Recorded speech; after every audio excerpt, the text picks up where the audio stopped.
కారం రంగు రుచితో ఉంటుంది. ఆచి మిరపపొడి అదరగొట్టే కారం రంగు రుచి. ఏపీలో 5 నగరపాలక సంస్థలకు ఎన్నికలు జరిగితే అన్నింటినీ క్లీన్ స్వీప్ చేసింది కూటమి. 3 చోట్ల పోటీ కూడా చేయలేదు వైసీపీ.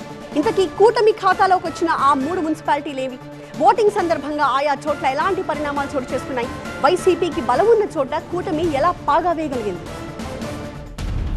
అఖండ విజయంతో ఏపీలో అధికారంలో ఉన్న కూటమి మున్సిపాలిటీల్లోనూ పాగా వేస్తోంది. ఇప్పటికే చాలా వరకు కూటమి ఖాతాలోకి వెళ్లాయి. తాజాగా మరో 5 చోట్ల కూటమి జెండా ఎగిరింది. విశాఖ, గుంటూరు లాంటి కీలకమైన స్థానాలను దక్కించుకుంది TDP. Greater Visakha municipal corporation లో కూటమి పాగా వేసింది. జీవీఎంసీ మేయర్ గా పీలా శ్రీనివాసరావు ఏకగ్రీవంగా ఎన్నికయ్యారు.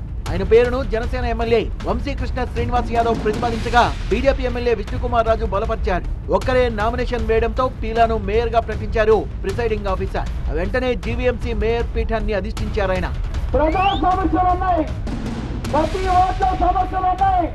కుంభకోణాల నుంచి ప్రభుత్వం పాత ప్రభుత్వం చేసింది.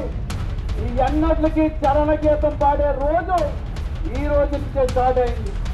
విశాఖపట్నం కార్పొరేషన్ అంటే ప్రథమ పౌరుడిగా విశాఖపట్నానికి న్యాయం చేయకపోతే నా జన్మ వేస్ట్ అని నేనైతే అనుకుంటున్నాను. కుప్పం మున్సిపాలిటీని టీడీపీ కైవసం చేసుకుంది. వైసీపీకి చెందిన సుధీర్ రాజీనామా చేయడంతో ఎన్నిక నిర్వహించాల్సి వచ్చింది. 22 మంది కౌన్సిలర్లు, 2 ఎమ్మెల్సీలు ఓటింగ్ లో పాల్గొన్నారు. టీడీపీకి 14 మంది కౌన్సిలర్లు మద్దతు తెలపగా వైసీపీకి 8 మంది ఓటేశారు. కుప్పం మున్సిపల్ చైర్మన్ గా సెల్వరాజు ఎన్నికయ్యారు. గుంటూరు మేయర్ గా టీడీపీ నేత కోవెలమూడి రవీంద్ర ఎన్నికయ్యారు. కూటమి అభ్యర్థి కోవెలమూడికి 34 ఓట్లు రాగా వైసీపీ అభ్యర్థి అచ్చాల వెంకటరెడ్డికి 27 మంది ఓటేశారు. ఎన్నికైన వెంటనే మేయర్ గా ప్రమాణ స్వీకారం చేశారు. తుని చైర్పర్సన్ గా నార్ల భువనేశ్వరి, వైస్ చైర్మన్ గా ఆచంట సురేష్ ఏకగ్రీవంగా ఎన్నికయ్యారు. తునిలో చైర్మన్ ఎన్నిక కొన్నాళ్లుగా ఉత్కంఠ రేపుతూనే ఉంది. ఉద్రిక్త పరిస్థితుల నేపథ్యంలో 2 సార్లు ఎన్నిక వాయిదా పడింది.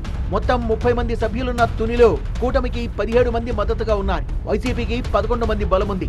చైర్మన్ ఎన్నికకు వైసీపీ దూరంగా ఉంది. శ్రీకాకుళం జిల్లా పాలకొండ నగర పంచాయతీ చైర్పర్సన్ గా మల్లీశ్వరి ఏకగ్రీవంగా ఎన్నికయ్యారు. మల్లీశ్వరి పేరును టీడీపీ కౌన్సిలర్లు ప్రతిపాదించారు. వైసీపీ సైతం మల్లీశ్వరే తమ అభ్యర్థి అంటూ అధికారులకు బీఫామ్ ఇచ్చారు గానీ వైసీపీ సభ్యులు పోలింగ్ లో పాల్గొనలేదు.